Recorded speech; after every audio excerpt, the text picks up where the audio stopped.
how to transfer your WhatsApp chats from iPhone to another iPhone. Well, hello everyone, welcome to the channel. In this video today, I'll guide you through the steps on how you can transfer WhatsApp chats from iPhone to another iPhone.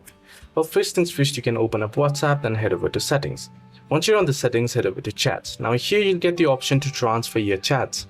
Now in my case, I'm not getting it because here, this is not my account logged in here. I'm just using it as a linked device. So I have linked my device on my original WhatsApp here. If I head into here, linked devices, you can see I have it on my iOS. So it's not my original device. What you can do is here on your iPhone, you can head into settings, you can head into chats, and there you should be able to find the option that says transfer chats. You can see here on Android as well. You can transfer chat history to Android phone on Android, but on iPhone, you get the option to transfer chat history to another iPhone. Then you can do so. Once you've done so, all you got to do next is you want to open up here on your new iPhone, open up WhatsApp and verify your phone number. Then continue on transfer chat history to iPhone.